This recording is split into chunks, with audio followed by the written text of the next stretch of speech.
about moving to Korea. What it's like to live in Korea for Start a new life in South Korea. You want to move from the US to South Korea. Thinking about moving to Korea. We moved to Korea. Are you moving to Korea? Moving to South Korea. Some things that I wish I knew before moving to Korea. So many of you guys have been asking me questions about moving to Korea to teach, and I'm so excited that you're really interested in this opportunity.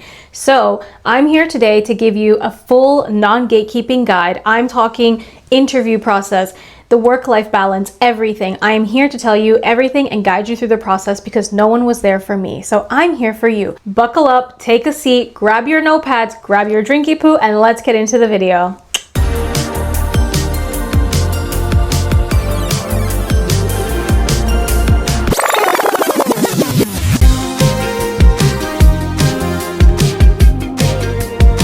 Okay, so what is the E2 visa? The E2 visa is a teaching visa for foreigners to come to Korea. And that's the only thing that you can do if you're on the teaching visa is teach. So what do you need? You need a valid passport that has 6 months before expiration date from an English-speaking country specifically. I do believe that there are specific countries that you can apply from.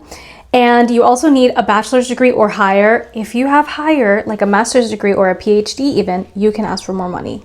You also need a clean background check, obviously, and a health screening whenever you arrive. So the other documents that you are going to be sending for your visa specifically, you have to send them before you come to Korea. But your health screening for your ARC whenever you do arrive, that is something that you can do while you're here. So you don't really need to worry about getting a health check until you come to Korea because your school is going to provide that for you. Your visa is typically tied to your employer, which means your school controls your visa. So choose wisely. But of course, I'm giving you guys the guide on how to choose wisely today. Let's say you bring all of your documents and you come to Korea, right? Just, picture it with me.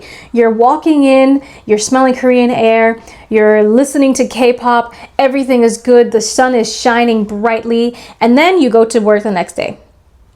Probably, right? So you go to work and they make you get your health check and then they give you a few documents. So then you go to immigration.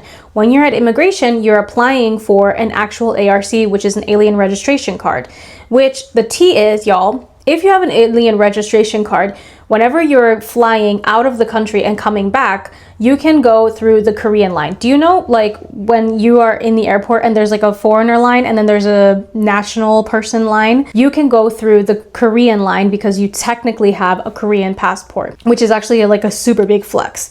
So just be aware that whenever you do fly in and out of the country, because you probably will, you can totally use the Korean line if you have an ARC.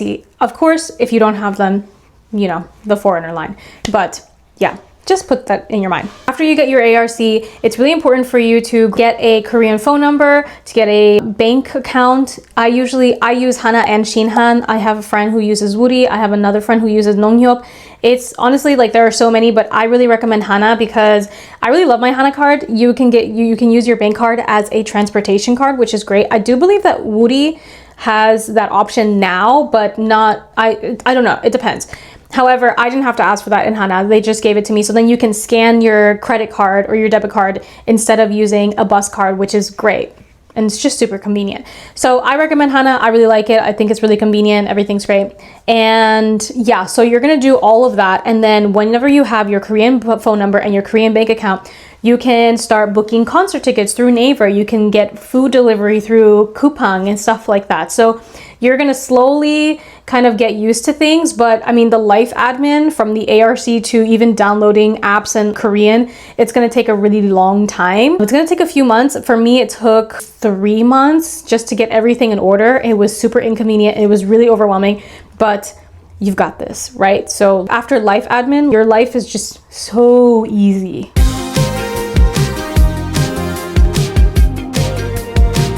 The school really controls your visa and the way that you stay in your country. And since you're going to be spending all of your time at a school, you should know what to expect, right? So let's talk about public schools versus private academies.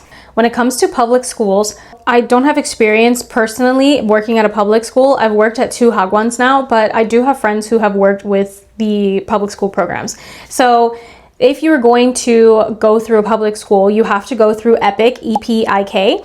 And I have heard mixed reviews about it, but You apply through Epic and then they just place you anywhere in the country. I think you choose 3 or 4 cities that are like your top cities, and then they place you in one of those. But let's talk about the advantages of working with a public school. So if you're working with a public school, you are the only English teacher there, just the one for the whole school, which can be great or not. I mean, it depends on whatever you think. If you're an introvert, great, cool.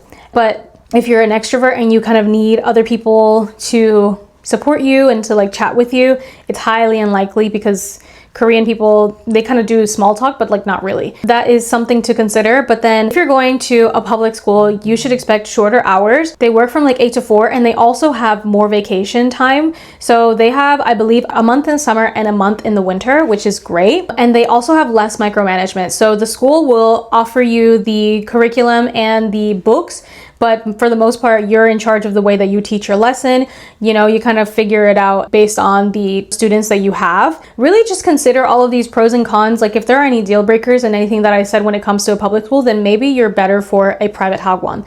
So a private Hagwon or private academy is a little bit more popular nowadays because they do get more money than public schools.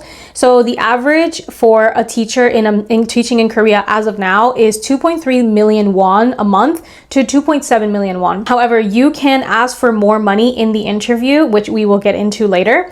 You can ask for more money if you have experience teaching around the world. I don't mean tutoring, I mean like actual teaching. If you've taught a class or anything for even a year, you can ask for more money. And if you have a master's degree or anything higher than a bachelor's degree, you can ask for more money, which is great. So that's something to consider. However, of course, there's pros and cons to everything. So you get less vacation time than if you were working with a public school, because do you remember that I mentioned that public schools have a really long month in the summer and the winter? Guess what that means? That means that private academies have to take those students for summer and winter camps. So the schools are really good at balancing out the schedule so that legally you stay within your work limits. However, that does mean a little bit extra classes for you because you're teaching all of these kids who aren't going to school.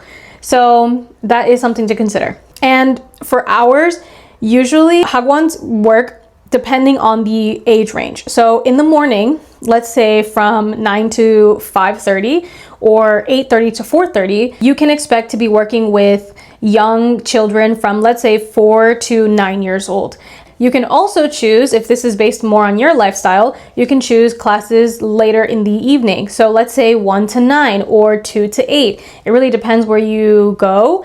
But if you're teaching these kinds of classes, then you can expect older kids from 10 to 18.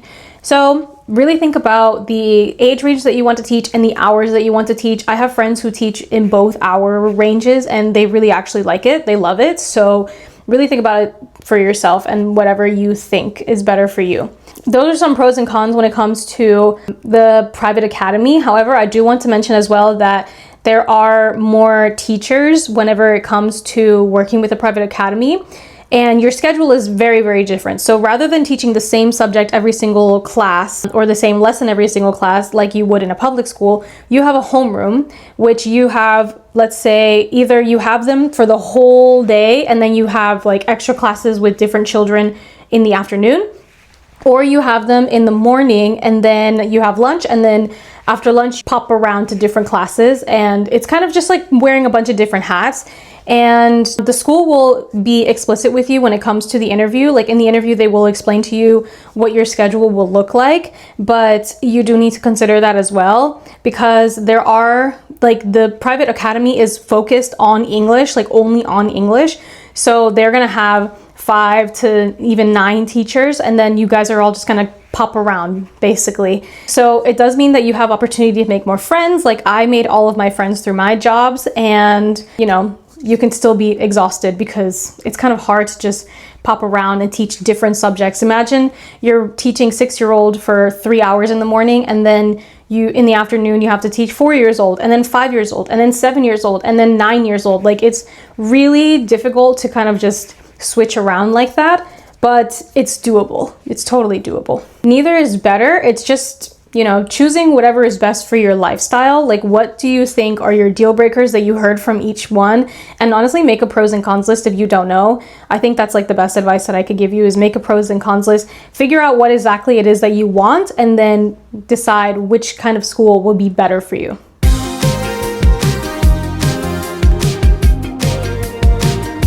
So let's talk about how to get the job at the school, right? Because that's what you care about. Most people start with, let's say, recruiters. I think recruiters are the easiest, especially if you're moving from America or from abroad, anywhere, to Korea. I think using a recruiter is so much easier because they help you through your process. So I used TEFL.org to get my courses done, and then I used a recruiter from there. But there are other options that I've also used, like Corvia. I love Corvia, so I really, really recommend them. I've used them when I was here already, but they were really great in helping me find a good school. And Gone to Korea is a really popular one as well. Teach ESL Korea is a really great one as well. When it comes to job boards, you can also use Dave's ESL Cafe is a very popular one. Like, I use that. All of my coworkers have used that when looking for schools. Dave's ESL Cafe is great. And also Corvia, again, you don't have to use their recruiting services. You can also just look through their job boards. So I really recommend Corvia and Dave's ESL Cafe. Those are like the top ones that I would really recommend for you to check out and email. And then you can also choose the city. So I actually got a question about this, if I can choose the city whenever I want to move. Yes, you can. You totally can. There are so many options other than Seoul. There is Daegu, which is beautiful, residential, like super calm and relaxing. Busan, which is amazing, like it's so close to the beach. My friend works for Epic in Busan, and their school is literally beachside, and she's been there for like 3 or 4 years. Like, she's obsessed with it. I've worked in Dongtan, which was great. It was like an hour away from Seoul.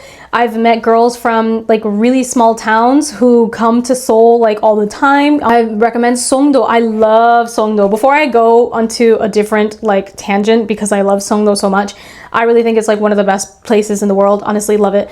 But there are so many options for you besides living in Seoul. If you want to live in Seoul, great. No problem. You have a lot of options there too. All you need to do, especially if you're going to use like a job board, all you have to do is type it in. I want to live in Daegu. I want to live in Sokcho, and then you can just find all the teaching opportunities that are in those cities. So yes, you do have the option to choose your city. Take your time, really think about your personality and what you would like, and then you can choose your city depending on that. I do want to recommend to you, because y'all know that I am here to tell you all the tea. So there is an unofficial Korean blacklist, and it's only for Hagwons, I think. And that is a website. You can look it up, literally like the Korea Hagwon blacklist, or you can look it up on Reddit. And it shows a list of all the schools where teachers can put reviews and say they treated me badly, they didn't pay me on time, or they didn't let me change my visa, or whatever. So teachers are very honest about that, and I really recommend that you guys look that up, especially if you are like in the middle of an interview process, or if you think about a school and you're kind of interested in them, but you kind of get a little bit of a bad vibe, then definitely look up the name and then like review the Korea blacklist. I definitely recommend that, because guys, they need you more than you need them. So I really recommend being picky. It's a really expensive process to bring a teacher over from like a different country to Korea. They have to pay, most of the time they pay for the flight. You should mention that. Most of the time they pay for the flight, and they deal with like the visa paperwork, and it's a lot for the ARC and like all of this whole process just to bring a person to teach English at their school, because they're marketing to the parents like, we have a native English speaker who is going to teach your kids. So they need you more than you need them. So be picky, and don't be afraid to say no, because you have more options than you think you do. Okay? So yeah, just be aware of that, right? Not all schools are bad. I haven't had really bad experiences. I've had interesting experiences, but not terrible. So really, like, do your research. Even if you can reach out to a teacher if you know that they're working there, I totally recommend that. Okay?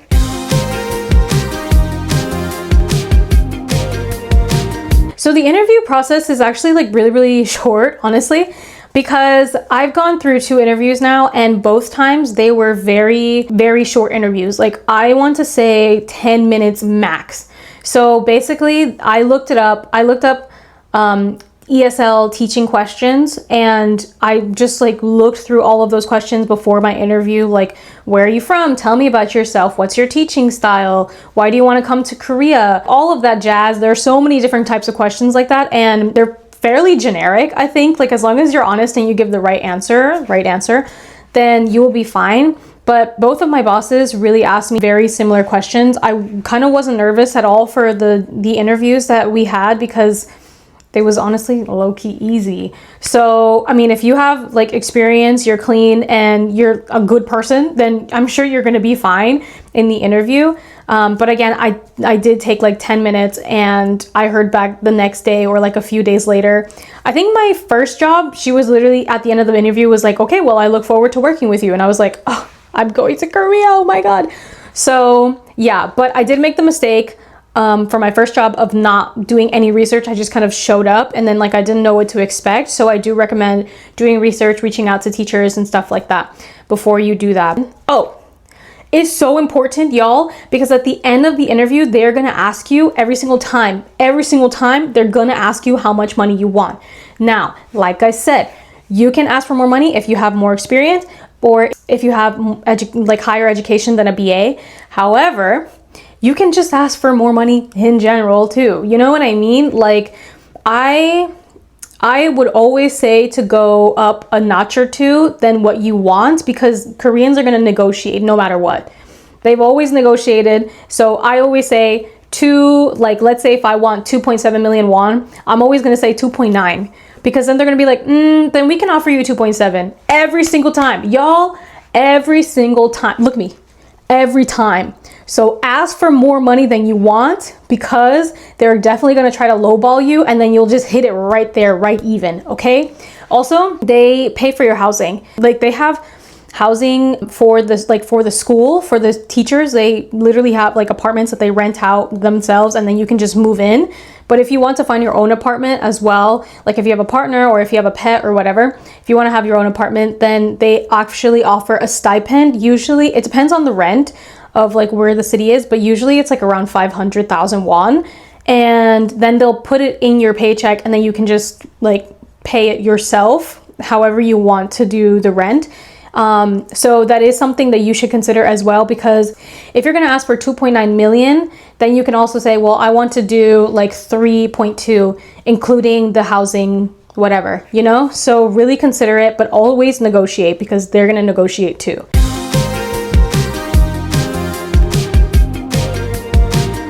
Visa restrictions and rules.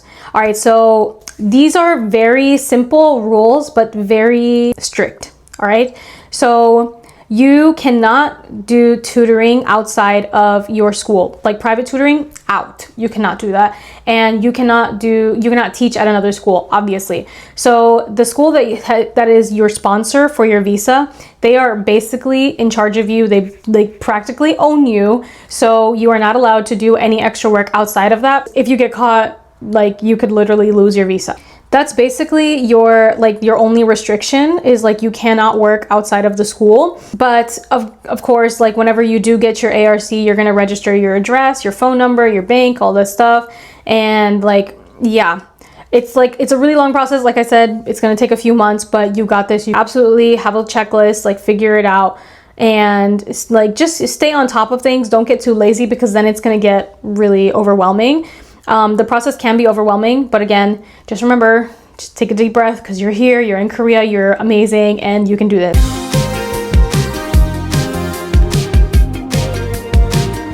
Okay, let's see. So work-life balance. I have worked in 2 schools, and both of them had a schedule that was like 9 to 5:30 or 9 to 6. And I did have days where I was exhausted. I would go home, like I was just miserable. I did have time in the evenings, and I did make time for myself. If you are like taking care of yourself, then the work-life balance is totally doable. So I made time for myself. I went to the gym 3 or 4 times a week. I made sure that I cooked every other day. And like, I was still able to game, to read, to go on trips. Like, I did so many things for myself because I prioritized that, and I organized my life, right? If you don't do that, if you just like get lazy and then scroll on TikTok every day, then of course you're not going to feel like work-life balance is balancing, you know? But I mean, compared to like some Korean companies that I've seen, like I've been walking like towards Baskin Robbins to grab a banana ice cream at like 9 p.m. and then seeing like a Korean person leaving work at that time. You know what I mean? So, I mean, I do think that it has more work-life balance than some Korean companies because we are foreigners. So they kind of respect that Western lifestyles are different. So I think that, yes, you're working a lot, but like guys, even if you were teaching in America, if you were teaching in Europe, wherever, like globally, teaching is exhausting. So you are going to have days where you're exhausted. You are going to have long weekends where you're like, I literally just need to recharge. I don't want to talk to anybody. Trust me, I've been there. But you're also going to have times where you go to concerts, where you go to a perfume class, where you go to like a new restaurant, or like, you know, you slowly kind of just figure it out. You slowly just realize like, I like going to the gym that's down the street from my job. I like going to the mega coffee that's downstairs. So you slowly just kind of get used to things, and it's going to take a long time. It's going to take a few months for you to settle in. And even if you don't think that you're going to get culture shock, you will, because it is just overwhelming to be here by yourself, or like even with a partner. It's really hard to just pick up and leave. But once you're here, once you're settled in, once you figure out that you love mega coffee cube lattes, then everything just kind of settles into place. So just know that you're here. If this is something that you want, this is something that is so doable, like now is the time to do it. Now is the time to literally look up recruiters so you can come teach in Korea, because summer semester can start whenever. Even in August, you all can be here. I came in July and I started my process in May. So you can absolutely do it. If you're thinking about moving to Korea, I'm really excited for you. I really want you to come here, because this is an experience that I would never ever trade for anything in the world. And I really hope that I gave you the real scoop and not just the Pinterest vibes, even though the Pinterest eats, like the Pinterest pictures absolutely eat.